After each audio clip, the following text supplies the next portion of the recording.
दर्शक महानुभावहरू नमस्कार। स्मार्ट खबरको न्युज बुलेटिनमा यहाँहरूलाई हार्दिक स्वागत छ। म आर्यन न्युपानी। आज मिति विक्रम सम्वत 2079 साल साउन 14 गते शनिबार, ईस्वी सम्वत 2022 जुलाई 30 तारिक। सदाको चाहिँ आज पनि हामी उपस्थित भइसकेका छौँ आजका महत्त्वपूर्ण समाचारहरू लिएर। हामीलाई अन्तिमसम्म हेर्नुहोला अनि हाम्रो मेहनतका लागि यो भिडियोमा एउटा लाइक अवश्य गर्नुहोला। दर्शक महानुभावहरू पल पलको न्युज अपडेटका लागि हाम्रो च्यानललाई सब्स्क्राइब गरी नजिकै आउने बेल आइकनलाई क्लिक गर्नुहोला। कहाँबाट हेर्दै हुनुहुन्छ अनि के कस्तो लाग्दैछ आफ्ना कुराहरू तलको कमेन्ट बक्समा कमेन्ट गरिदिनुहोला। दैनिक रूपमा हेर्नुहुन्छ भने रेगुलर भनेर लेख्नुहोला। आज पहिलोचोटि हो भने फर्स्ट टाइम भनेर लेखिदिनुहोला। दर्शक महानुभावहरू देशभित्रबाट हेरिरहनु भएको छ भने आफ्नो गाउँ ठाउँ सहर अनि जिल्लाको नाम लेखिदिनुहोला। विदेशबाट हामीलाई हेरिरहनु भएको छ भने कुन देशबाट हेर्नु भएको छ त्यो कुरा पनि तलको कमेन्ट बक्समा कमेन्ट गरिदिनुहोला। दर्शक महानुभावहरू आउनुहोस् आजका मुख्य समाचार सुरु गरौँ। मुख्य समाचारका शीर्षकहरूबाट। जवाब खोज्न बनेको थियो छानबिन समिति, प्रश्नै प्रश्न बोकेर आयो प्रतिवेदन। जनार्दन शर्मालाई फेरि अर्थ मन्त्रालय नपठाउन माग। संघ र प्रदेशको निर्वाचन मङ्सिर 4 गते पक्का भन्दै कंग्रेसका प्रवक्ता प्रकाश शरण महतले भने नागरिकता विधेयक राष्ट्रपतिले फिर्ता गर्नुपर्छ भन्दै एमाले उपाध्यक्ष प्रदीप कुमार गेमालीको धारणा। जनार्दन शर्मा निर्दोष प्रमाणित भइसक्नुभयो भन्दै नेकपा माओवादी केन्द्रका अध्यक्ष प्रचण्डले भने अख्तियारले सर्वोच्चको भ्रष्टाचारमा अनुसन्धान गर्न सक्छ। संवैधानिक नियुक्ति सम्बन्धी मुद्दामा सर्वोच्चको आदेश सबै कागजात झिकाई सुनवाई नरोकिने गरी पेश गर्नु। प्रचण्ड भन्छन् माओवादी आन्दोलन नै अहिलेको मूलधार। पछिल्लो 24 घण्टामा नेपालमा 577 जनामा कोरोना संक्रमण पुष्टि, थप 2 जनाको मृत्यु। हिरासतमा रहेकी महिलालाई बलात्कार गरेको आरोपमा असै पक्राउ। हनी ट्र्यापमा पारेर बार्गेनिङ गरेको अभियोगमा दम्पति नै पक्राउ परे। अर्थ मन्त्रालय फर्किने नफर्किने जनार्दन शर्माको रुचिमा भर पर्छ भन्दै वर्षमानपुरको धारणा। बीमा रकम हत्याउन नक्कली बिहे गरेर हत्या गरियो।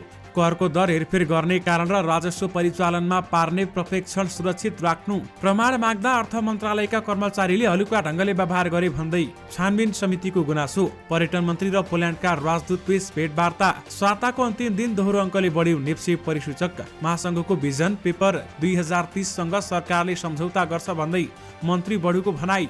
सयपत्री हाइड्रोपावरको आइपिओ बिक्री खुला भयो। सुन र चाँदीको मूल्य बढ्यो। कक्षा 12 को नतिजामा नन ग्रेड लागू हुने। भारतीय वायु सेवाको विमान दुर्घटनामा 2 जनाको मृत्यु। 2 घण्टा लामो भर्चुअल भेटमा श्री जिनपिङले बाइडेनलाई भने आगोसँग खेल्नेहरू अक्सर जल्छन्। जनार्दन शर्मा निर्दोष प्रमाणित भइसक्नु भयो, अब कसैले केही पनि गर्न सक्दैन भन्दै प्रचण्डको भनाई।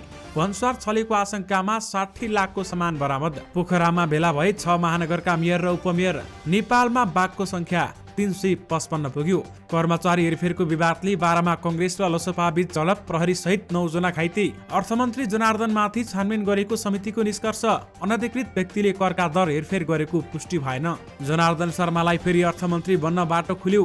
जनार्दन शर्मामाथि छानबिन गर्दा भेटियो सिंहदरबारको सुरक्षामा गम्भीर त्रुटि। अर्थमन्त्री जनार्दन शर्माको दोष थिएन, खाएको विष पो लाग्छ नखाएको लाग्दैन भन्दै नेकपा माओवादी केन्द्रका अध्यक्ष प्रचण्डको धारणा। अब सुन्नुहोस् पुरा समाचार। नेकपा माओवादी केन्द्रका अध्यक्ष पुष्पकमल दाहाल प्रचण्डले पूर्व अर्थमन्त्री जनार्दन शर्मा निर्दोष भएको र छानबिन समितिबाट पनि त्यही आएको बताएका छन्। संसदीय छानबिनका लागि 10 दिनको टाइम दिइयो। प्रेसर सेन्टरको बैठकको कार्यक्रममा प्रचण्डले भने 7 दिन थपियो। आज छानबिन समितिले प्रतिवेदन पनि बुझायो। उहाँ निर्दोष हुनुहुन्छ, प्रमाणित भइसक्यो। शर्माले ल्याएको बजेट राम्रो प्रचार हुन थालेपछि करको दर हेरफेरमा अनधिकृत व्यक्ति प्रवेश गराएको भनेर प्रचार गरिएको दाबी प्रचण्डको रहेको छ। यो बजेट राम्रो छ भन्ने हुँदै थियो सबैतिर, सबैले त्यसलाई स्वागत गर्दै थिए। प्रचण्डले भने राति 12 बजे अनधिकृत मान्छेलाई ल्यायो, करको दर हेरफेर गर्यो, अर्थमन्त्रीलाई कारबाही गर्नुपर्छ भनेर यति धेरै प्रचार गरियो कि उहाँमाथि छानबिन समिति पनि बोलाइयो भन्दै उहाँले बताउनु भएको छ। बागेको इलाका प्रहरी कार्यालय कोहलपुरका प्रहरी सहायक निरीक्षक प्रवीण चौलागाई बलात्कारको आरोपमा पक्राउ परेका छन्। इलाका प्रहरी कार्यालय कोहलपुरको हिरासतमा रहेकी एक महिलालाई मध्यराती आफ्नो कोठामा लगेर बलात्कार गरेको आरोपमा मुद्दा शाखामा कार्यरत चौलागाई पक्राउ परेका छन्। साउन 11 गते बहुविवाह मुद्दामा पक्राउ परेकी महिलालाई शुक्रबार बिहान 2 बजेतिर आफ्नो भवनको माथिल्लो तलामा लगेर बलात्कार गरेको आरोपमा चौलागाईलाई पक्राउ गरिएको जिल्ला प्रहरी प्रमुख एसपी श्यामकृष्ण अधिकारीले बताएका छन्। अधिकारीले घटना बारेमा अनुसन्धान गर्न उनलाई जिल्ला प्रहरी कार्यालय नेपालगञ्ज ल्याएर थुनामा राखेको बताएका छन् भने इलाका प्रहरी कार्यालय कोहलपुरका प्रमुख डीएसपी ऐन बहादुर मल्लका अनुसार प्रहरी असै चौलागाईले शुक्रबार बिहान 2 बजेतिर प्रहरी हिरासतमा भएकी महिलालाई सोधपुछ गर्ने बहानामा आफू बस्ने माथिल्लो भवनमा पुर्याएका थिए भने त्यसपछि हिरासतमा रहेका अन्य केटाहरूले मध्यरातमै होहल्ला समेत गरेका थिए। घटना बारेमा अनुसन्धान जारी रहेको प्रहरीले बताएको छ। दर्शक महानुभावहरू, अहिले के कस्ता घटनाहरू कहाँ कहाँ घटिरहेका छन् तपाईँहरूले थाहा पाइसक्नु भएको छ। त्यसकारण सबैले सतर्क र सुरक्षित रहन आवश्यक छ। त्यसकारण तपाईँहरू जहाँ हुनुहुन्छ, जुन अवस्थामा हुनुहुन्छ, सतर्क भएर बस्नुहोला। दर्शक महानुभाव, 2 करोड 50 लाख रुपियाँ बिमा रकम हत्याउन नक्कली विवाह गरी एक युवकको हत्या गरेको आरोपमा प्रहरीले 6 जनालाई पक्राउ गरिसकेको छ। यस बारेमा तपाईँहरूलाई थाहा नै छ होला। पक्राउ पर्नेमा 21 वर्षीय सपना मल्ल, 31 वर्षीय सञ्जीव बराल, 32 वर्षका सरदार अहमद खान, 33 वर्षका टोप बहादुर राणा छेत्री, 38 वर्षका दीपक केसी र 21 वर्षकी ललिता सापकोटा रहेका छन्। उनीहरूले बाँकी कोहलपुरका 21 वर्षीय सर्जन विकोको योजनाबद्ध रूपमा हत्या गरेको प्रहरीको दाबी रहेको छ। प्रहरी प्रधान कार्यालय केन्द्रीय अनुसन्धान ब्युरोका अनुसार यो समूहले विकलाई डिपेन्डेन्ट भिसामा अस्ट्रेलिया लैजाने भन्दै 21 वर्षीय सपना मल्लसँग नक्कली बिहे गरेको थियो। रिलायन्स इन्सुरेन्समा 2 करोड 50 लाख रुपियाँको जीवन बिमा गरी इच्छाइएको व्यक्तिमा मल्लको नाममा राखेर बैंक खाता खोलेका थिए। 2 वैशाख 2078 बाँकी कोहलपुरमा मोटरसाइकल दुर्घटनामा परि मृत्यु भएको भनियो। मोटरसाइकल चलाउने लाइसेन्स समेत नभएका विकलाई टोप बहादुर राणा छेत्री भन्ने व्यक्तिले चलाएको मिनी बसले ठक्कर दिएर मृत्यु भएको भनियो। सवारी दुर्घटनामा युवकको मृत्युपछि इलाका प्रहरी कार्यालय कोहलपुरले सवारी ज्यान मुद्दा चलायो। 25 माघ 2078 माघमा अदालतले राणालाई 1 महिना कैद र 2000 रुपियाँ जरिवाना पनि सुनाएको थियो। मुद्दा सकिए लगत्तै प्रहरी प्रतिवेदनका आधारमा मृत्यु दर्ता दुर्घटनाको प्रमाण आदि पेश गरी गिरोहले रिलायन्स इन्सुरेन्सबाट 2 करोड 50 लाख रुपियाँ भुक्तानी लिएका थिए। इन्सुरेन्सबाट आएको रकम 6 जनाको समूहले बाँडेर लिएको पाइएको प्रहरी अतिरिक्त महानिरीक्षक उत्तम राज सुवेदीले जानकारी दिएका छन्। प्रहरीका अनुसार अर्यालको खातामा 80,36,000, दीपकको खातामा 60 लाख, सपनाकी आमा छवि कुमारी मल्लको खातामा 17,46,000 र सपनाको खातामा 46,89,000 रुपियाँ भेटिएको छ। 3,03,500 रुपियाँ एटिएम कार्डबाट निकालिएको पाइएको इलाका प्रहरी कार्यालयले जनाएको छ। यानि कि बिमा रकम हत्याउन नक्कली बिहे गरेर हत्या गरिएको छ। संसदीय विशेष समितिले करका दर हेरफेर भएको भनी उठेको प्रश्नका विषयमा अध्ययन गर्नका लागि आवश्यक प्रमाण माग्दा अर्थ मन्त्रालयका कर्मचारीले हलुका ढङ्गले व्यवहार गरेको टिप्पणी गरेको छ। यससँगै जोडिएर समितिले अर्थ मन्त्रालयमा जिम्मेवार अधिकारीहरूले आफ्नो जिम्मेवारी र जवाबदेहिता सही रूपमा वहन गर्नुपर्ने बताएको छ। संसद र संसदीय समितिले माग गरेका कागजात, प्रमाणहरू र गरिएका पत्राचारको सम्बन्धमा जवाफ र विवरण उपलब्ध गराउने सिलसिलामा विषयको गाम्भीर्यलाई ध्यान नदिई हलुका ढङ्गले व्यवहार गरेको समितिले छानबिनको क्रममा महसुस गरेको अर्थ मन्त्रालयका जिम्मेवार अधिकारीहरूको आफ्नो जिम्मेवारी र जवाबदेहिता सही रूपमा वहन गर्नुपर्ने हुन्छ भन्दै प्रतिवेदनमा उल्लेख गरिएको छ। यानि कि प्रमाण माग्दा अर्थ मन्त्रालयका कर्मचारीले हलुका ढङ्गले व्यवहार गरेको पाइएको छ। कक्षा 12 को नतिजामा नन ग्रेडेड लागू हुने भएको छ। गत जेठमा भएको कक्षा 12 को परीक्षाको नतिजा आगामी भदौभित्रै सार्वजनिक गर्ने परीक्षा नियन्त्रण कार्यालयको तयारी रहेको छ भने सरकारले विद्यालयमा तहमा एउटै परीक्षण प्रणाली राख्ने भन्दै गत पुसमै लेटर ग्रेडिङ निर्देशिका 2078 जारी गरेको थियो। कोभिड-19 का कारण विद्यार्थीको सिकाइमा प्रभाव परेको भन्दै एसईको नतिजामा अक्षराङ्कन ग्रेडिङ विधि लागू भएको छ। तर कक्षा 12 मा भने निर्देशिका लागू हुने गरी परीक्षा नियन्त्रक कृष्ण प्रसाद शर्मा भन्छन् कक्षा 10 को पुरानो पाठ्यक्रम भएकाले पुरानो विधि अपनाइएको हो। कक्षा 12 को नयाँ पाठ्यक्रम भएकाले निर्देशिका अनुसार नै हुन्छ भन्दै बताइएको छ। लेटर ग्रेडिङ निर्देशिका 2078 अनुसार सैद्धान्तिक परीक्षामा न्यूनतम ग्रेड अर्थात् 35% अङ्क ल्याएपछि मात्रै विद्यार्थीले मूल प्रमाणपत्र पाउनेछन्। प्रयोगात्मक परीक्षामा भने न्यूनतम 40 अङ्क ल्याउनु पर्नेछ भने सैद्धान्तिक तर्फ कुनै पनि विषयमा न्यूनतम 35 भन्दा कम अङ्क ल्याएमा एनजी नन ग्रेडेड लेखिनेछ। कुनै एक विषयमा एनजी लेखिएमा माथिल्लो कक्षा अध्ययन गर्न नपाउने भएकाले नन ग्रेडेड भनेको फेल हुनु सरह हो भन्दै बताइएको छ। यानि कि कक्षा 12 को नतिजामा नन ग्रेडेड लागू हुने भएको छ। देशभरका 6वटा महानगरपालिकाका प्रमुख र उपप्रमुख मेट्रोमिट नेपालमा सहभागी हुन पोखरामा भेला भएका छन्। आजसम्म पोखराको सराङकोटमा हुने मेट्रोमिट नेपालमा स्थानीय सरकार सञ्चालनका क्रममा उत्पन्न हुने समस्या, मेयर उपमेयरको सिकाइ आदान प्रदान हुनेछ भने अन्तिम दिन बैठकको निष्कर्षका रूपमा पोखरा घोषणापत्र समेत जारी गरिने पोखरा महानगरका मेयर धनराज आचार्यले बताउनु भएको छ। स्थानीय सरकार र सञ्चालनका क्रममा उत्पन्न हुने समस्या बारेमा पनि कार्यक्रममा छलफल हुने उहाँले बताउनु भएको छ। दर्शक महानुभावहरू, त्यहाँ कहाँ कहाँ कहाँका मेयर र उपमेयर जानुभएको थियो। तपाईहरूले स्क्रिनमा त्यो तस्बिर देखिरहनु भएको छ। बाराको सिमरौनगढ नगरपालिकामा शिक्षा र स्वास्थ्य शाखा प्रमुख हटाएपछि देखा परेको विवादले उग्र रूप लिएको छ। उपप्रमुख नजमुस शहरका श्रीमान शेख मोतिम र वडा नम्बर 4 का अध्यक्ष अवधेश सहनी बीचको विवाद झडपमा परिणत हुँदा प्रहरी सहित 9 जना घाइते भएका छन्। नेपाली कांग्रेस र लोसपा पक्षबीच भएको झडपमा उत्पन्न तनाव नियन्त्रणमा लिने प्रयासमा प्रहरीले 1500 लसुर ग्यास समेत प्रहार गरेको छ भने झडपमा परि नेपाली कांग्रेस तर्फका सिमरौनगढ 4 मा बस्ने 33 वर्षीय रविकुमार सहनी र रामनिवास राम वडा नम्बर 9 मा बसबरियामा बस्ने 30 वर्षीय उमेश यादव र 38 वर्षीय गौरी शंकर यादव घाइते भएका छन् भन्दै बताइएको छ भने टाउकोमा सामान्य चोट लागेका कारण 4 जना मध्ये रवि र रामनिवासको नगर अस्पताल सिमरौनगढमा उपचार भइरहेको छ। बाँकी 2 जनालाई उपचारका लागि वीरगञ्जतर्फ ल्याइएको छ भन्दै बताइएको छ।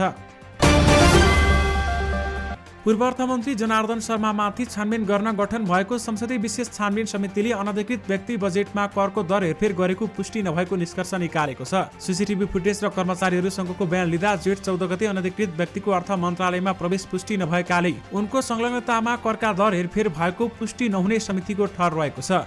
सीसीटीभी फुटेज र कर्मचारीसँग बयानका आधारमा बजेट निर्माणमा अनधिकृत व्यक्तिको प्रवेश पुष्टि नभएकाले करका दर पनि उनले भने अनुसार हेरफेर भएको पुष्टि हुन सक्दैन भन्दै समितिको निष्कर्ष बारेमा एक सदस्यले भनेका छन्। बजेट निर्माणका क्रममा अनियमितता भएको गुनासोका सम्बन्धमा छानबिन गर्न गठित संसदीय विशेष समितिले शुक्रबार आफ्नो प्रतिवेदन बुझाउँदै मुलुकको प्रशासनिक केन्द्र सिंहदरबारको सुरक्षामा गम्भीर त्रुटि पाएको उल्लेख गरेको छ। सिंहदरबारमा कुन दिन के प्रयोजनका लागि कुन व्यक्ति प्रवेश गर्यो र कहाँ कहाँ पुग्यो भन्ने बारेमा यकिन अभिलेख नभएको सो समितिले आफ्नो प्रतिवेदनमा उल्लेख गरेको छ। समितिले सिंहदरबार परिसरभित्र प्रवेश गर्ने र बाहिरिने व्यक्तिहरूको व्यवस्थित रूपमा अभिलेख राख्ने पद्धतिमा कमी औँल्याएको छ। समितिको प्रतिवेदनमा भनिएको छ यसले सिंहदरबार भित्रको समग्र सुरक्षा प्रणालीमाथि समेत प्रश्न खडा गरेको छ भन्दै बताइएको छ। एउटा निकायबाट जारी भएको पासवा अस्थायी परिचय पत्रले सिंहदरबार भित्रका सबै निकायमा निर्वाध आवजावत गर्न सक्ने अवस्था रहेको तर्क पनि समितिले ध्यानाकर्षण गराएको छ। सीसीटीभी व्यवस्थापन समेत सिंहदरबार मूल गेटदेखि प्राय सबै निकायमा कमजोर अवस्थामा रहेको समितिले जनाएको छ। र साथमा पूर्व अर्थमन्त्री जनार्दन शर्मालाई फेरि अर्थमन्त्री बन्ने बाटो भने खुला भएको छ। यद्यपि उनीमाथि अहिलेसम्म आरोप पुष्टि भने भइसकेको छैन। नेपालमा बाघको संख्या 355 पुगेको छ। विश्व बाघ दिवसको अवसरमा शुक्रबार काठमाडौँमा आयोजित कार्यक्रममा प्रधानमन्त्री शेरबहादुर देउवाले राष्ट्रिय बाघ गणनाको नतिजा सार्वजनिक गरेका हुन् भने जस अनुसार पछिल्लो 4 वर्षमा 120 बाघ थपिएको पाइएको छ। 2078 मा नेपालमा 235 बाघ थिए भने अहिले 355 पुगेको छ। सबभन्दा धेरै चितवन राष्ट्रिय निकुञ्जमा 128 वटा बाघ छन् भने बर्दिया राष्ट्रिय निकुञ्जमा 125 वटा छन्। पर्सामा 41, शुक्लाफाटामा 36 र बाँकेमा 25 वटा बाघ रहेका छन्। अमेरिकी राष्ट्रपति जो बाइडेनले बिहिबार अबेला एक भिडियो कन्फरेन्स मार्फत चिनिया राष्ट्रपति सी जिनपिङसँग वार्ता गरेका हुन्। करिब 2 घण्टा 17 मिनटसम्म चलेको उक्त भर्चुअल भेटमा बाइडेनसँग जिनपिङ कठोर रूपमा प्रस्तुत भएका थिए भने समाचार एजेन्सी रोइटर्सका अनुसार ताइवानमा अमेरिकी हस्तक्षेपबाट आक्रोशित चिनिया राष्ट्रपतिले बाइडेनलाई धम्कीपूर्ण प्रतिक्रिया दिएका छन्। भेटमा जिनपिङले भने म तपाईलाई यति मात्र भन्छु कि आगोसँग खेल्न खोज्नेहरू जल्छन् भन्दै उहाँले बताएको छ। जिनपिङको प्रतिक्रियाले दुई देशबीचको बढ्दो तिक्ततालाई संकेत पनि गर्दछ। दर्शक महानुभावहरू, आज सुन र चाँदी दुवै धातुको मूल्य बढेको छ। नेपाल सुन चाँदी व्यवसायी महासंघका अनुसार सुनको मूल्य तोलामा 800 र चाँदीको मूल्य तोलामा 35 रुपियाँले बढेको छ। आज छापावाला सुनको मूल्य प्रति तोला 95,600 रुपियाँ तोकिएको छ भने तेजाबी सुनको मूल्य 95,100 रुपियाँ रहेको छ। यस्तै चाँदीको मूल्य 1,220 रुपियाँ प्रति तोला कायम भएको छ भने अघिल्लो दिन चाँदीको मूल्य 1,185 रुपियाँ तोलामा कारोबार भएको थियो। जनार्दन शर्माप्रति बजेट वक्तव्य र करका दर हेरफेरसँग तत्काल जोडिएका प्रश्न करिब सकिएका छन्, तर नैतिक प्रश्न सुरु भएका छन्। संसदीय विशेष समितिले तत्कालीन अर्थमन्त्री जनार्दन शर्माबाट कर निर्धारणमा अनधिकृत व्यक्ति प्रवेश गराएको पुष्टि हुन नसकेको निष्कर्ष दिएको थियो। यो निष्कर्षलाई कतिपयले शर्मालाई चोखाएको अर्थमा बुझेका छन्, तर यसका दुईवटा आयाम पनि छन्। पहिलो, बजेट निर्माणमा अनधिकृत व्यक्ति प्रवेश गरेको भनी सञ्चार माध्यममा सार्वजनिक भएसँगै त्यस रातिको सीसीटीभी फुटेज खोजी भएको थियो, तर सोही दिनकै फुटेज चाहिँ रहस्यमय तरिकाले गायब थियो। सामान्यतया यस्ता फुटेज 3 महिनासम्म कायम रहन्छन्। 2 साता पनि नबित्दै त्यो फुटेज कसरी गायब भयो? त्यसले अर्थमन्त्री सम्बन्ध यो अनुसन्धान प्रभावित भएको प्रश्न हुन्छ। दोस्रो भने अनुसन्धानका क्रममा जोडिएका व्यक्तिहरूको तत्कालको मोबाइल लोकेसन समेत हेर्न दिइएन। त्यो हेर्न दिएको भए अहिले जसको बारेमा आम रूपमा प्रश्न उठेका छन् तिनले समेत आफू निर्दोष छु भनी प्रमाणित हुने अवसर पाउँथे, तर त्यो अवसर भने दिएन। यिनी 2 साधारण प्रश्नहरूको जवाब खोज्ने हो भने वदनीयतको छनक मिल्छ। देशको अर्थतन्त्र जस्तो अति संवेदनशील कुरासँग जोडिएको अनुसन्धानलाई राज्य शक्तिको आडमा प्रभावित पार्न खोजिएको त होइन भन्ने प्रश्नहरू योसँग जोडिएका छन्। दर्शक महानुभावहरू, यी दुईटै कुरा छानबिन गर्ने हो भने पक्कै पनि यसमा केही कुरा बाहिर आउँछ। यद्यपि जनार्दन शर्मालाई फेरि अर्थ मन्त्रालयमा नपठाऊ भन्ने प्रश्नहरू पनि जागिरहेका छन्। यसबारेमा तपाईँहरूको धारणा के छ? हामीलाई यो भिडियोको कमेन्ट बक्स मार्फत बताउनु भने नबिर्सनुहोला। नेपाली कांग्रेसका प्रवक्ता डाक्टर प्रकाश शरण महतले आगामी मङ्सिर 4 गते संघ प्रदेशको निर्वाचन हुने बताएका छन्। आज नेपाल प्रेस युनियन नवनिर्वाचित केन्द्रीय कार्य समितिको पदभार ग्रहण एवं प्रमाणपत्र वितरण कार्यक्रमलाई सम्बोधन गर्दै उनले आगामी मङ्सिर 4 गते नै संघ प्रदेश सदस्यको निर्वाचन हुने पक्की भएको बताएका हुन्। नेकपा एमालेका उपाध्यक्ष युवराज गेवालीले नागरिकता विधेयकलाई राष्ट्रपतिले सच्याउनु पर्ने बताएका छन्। गेवालीले विधेयकमा राखिएको वैवाहिक अङ्गीकृत नागरिकता सम्बन्धीको व्यवस्था गम्भीर भएकाले राष्ट्रपति विद्यादेवी भण्डारीले विधेयक फिर्ता गर्नुपर्ने बताएका हुन् भने प्रेस चौतारी कैलालीले शुक्रबार धनगढीमा आयोजना गरेको पत्रकार सम्मेलनमा बोल्दै गेवालीले राष्ट्रपतिले विधेयकमा भएका व्यवस्था राम्रोसँग अध्ययन गरेर मात्र अनुमोदन गर्ने वा नगर्ने निर्णय लिनुपर्ने सुझाव दिएका हुन्। सर्वोच्च अदालतले संवैधानिक पदाधिकारीको नियुक्ति विरुद्ध परेको मुद्दामा सरकारवालाहरूसँग जवाब माग्न र मागिएका सबै कागजात मिसिलामा संलग्न गर्न आदेश पनि दिएको छ। हरेक पटक सुनवाईका क्रममा कतै न कतै त्रुटि भएको अनि आवश्यक कागजात समेत पेश भएको नदेखिएपछि संवैधानिक इजलासले आफ्नै प्रशासनलाई यस्तो आदेश दिएको हो। यानि कि सबै कागजात झिकाई सुनवाई नरोकिने गरी पेश गर्नु भन्दै संवैधानिक नियुक्ति सम्बन्धी मुद्दामा सर्वोच्चले आदेश दिएको छ। नेकपा माओवादी केन्द्रका अध्यक्ष पुष्पकमल दाहाल प्रचण्डले अहिलेको राजनीतिको मूलधार माओवादी आन्दोलन नै भएको बताएका छन्। प्रेस सेन्टर नेपालको प्रथम पूर्ण केन्द्रीय समिति बैठकलाई सम्बोधन गर्दै प्रचण्डले नेपालको राजनीतिमा मूलधार को हो भन्ने अलमल परेको समेत प्रचण्डको टिप्पणी रहेको छ। नेपालको राजनीतिको कथनमा को हो मूलधार भन्ने अलमल जस्तो छ भन्दै प्रचण्डले भने अहिलेको मूलधार भनेको माओवादी आन्दोलन नै हो, तर यसलाई सीमान्तकृत गर्ने ती मानिसहरू जो हिजो गणतन्त्र सम्भव नै छैन, नेपालमा संविधान सभा सम्भव नै छैन भन्ने छन्। पुरानो मूलधारका सबै नेताहरूलाई यो मन परेको चिज पनि होइन भन्दै उहाँले बताउनु भएको छ। पछिल्लो 24 घण्टामा नेपालमा थप 577 जनामा कोरोना संक्रमण पुष्टि भएको छ भने 2 जनाको मृत्यु भएको छ। यससँगै कोरोना संक्रमणबाट मृत्यु हुनेको संख्या 11,964 पुगेको छ। स्वास्थ्य तथा जनसङ्ख्या मन्त्रालयका अनुसार देशभर 4,282 नमुना परीक्षण गर्दा 577 जनामा कोरोना संक्रमण पुष्टि भएको हो, जसमध्ये 2,474 जनाको PCR परीक्षण गर्दा 391 जना र 1,808 जनाको एन्टिजन परीक्षण गर्दा 186 जनामा कोरोना संक्रमण देखिएको मन्त्रालयको भनाइरहेको छ। यससँगै कोरोना भाइरसका सक्रिय संक्रमितको संख्या 4,356 पुगेको छ, जसमध्ये 4,203 जना होम आइसोलेसनमा रहेका छन् भने 153 जना संस्थागत आइसोलेसन र 34 जना आइसियुमा रहेका छन्। यस्तै 5 जनाको भेन्टिलेटरमा राखेर उपचार भइरहेको छ भने आज थपिएसँगै नेपालमा कोरोना संक्रमितको कुल संख्या 11,28,126 पुगेको छ। प्रहरीले विभिन्न व्यक्तिलाई हनी ट्र्यापिङमा पारेर मोलमोलाई गरेको अभियोगमा 2 जनालाई पक्राउ गरेको छ। पक्राउ पर्नेमा सोलुखुम्बुका 24 वर्षीय शेखर बास्तोला र उनकी पत्नी 20 वर्षीय रोजिना राउत रहेका छन्। उपत्यका अपराध अनुसन्धान कार्यालय बानेश्वरका एसपी कृष्ण प्रसाद कोइरालाका अनुसार उनीहरूले सामाजिक सञ्जालको माध्यमबाट चिनजान भएका पुरुषसँग अश्लील कुराकानी गरेर फसाइदिने भन्दै मोलमोलाई गर्ने गरेका थिए। उक्त क्रममा उहाँहरूलाई पक्राउ गरिएको हो भन्दै बताइएको छ। दर्शक महानुभावहरू, तपाईँहरू पनि कुनै नचिनेकी युवती अथवा झट्टै चुनेकी युवतीसँग धेरै कुराकानी गर्दै हुनुहुन्छ भने सावधान रहनुहोला। अहिले हनी ट्र्यापमा पार्ने ग्याङहरू भने सक्रिय भएका छन्। नेकपा माओवादी केन्द्रका नेता वर्षमान पुनले पूर्व अर्थमन्त्री जनार्दन शर्मा फेरि अर्थमन्त्री बन्ने नबन्ने बारेमा उनकै रुचिमा भर पर्ने बताएका छन्। संसदीय छानबिन विशेष समितिले बजेटमा करको दर हेरफेरमा अनधिकृत व्यक्तिको प्रवेश प्रभाव नदेखिएको निष्कर्ष निकालेपछि हामीसँग कुराकानी गर्दै नेता पुनले शर्माको रुचिले नै उनी मन्त्रालयमा फर्किने नफर्किने टुङ्गो लाग्ने बताएका हुन्। संसदीय विशेष समितिले करका दर हेरफेर गर्ने कारण राजस्व परिचालनमा पार्ने प्रोटेक्सन सुरक्षित राख्नुपर्ने निष्कर्ष निकालेको छ। करको दर हेरफेर गर्न अनधिकृत व्यक्ति प्रयोग भएको भनी उठेको प्रश्नबारेमा छानबिन गर्न गठित समितिले यस्तो निचोड निकालेको हो। करका दरहरू हेरफेर गर्ने कारण औचित्य पुष्टि तथा राजस्व परिचालनमा पार्ने अनुमानित असरको पर्यवेक्षण गर्ने कागजातहरू सुरक्षित राख्नुपर्दछ भन्दै प्रतिवेदनमा उल्लेख गरिएको छ।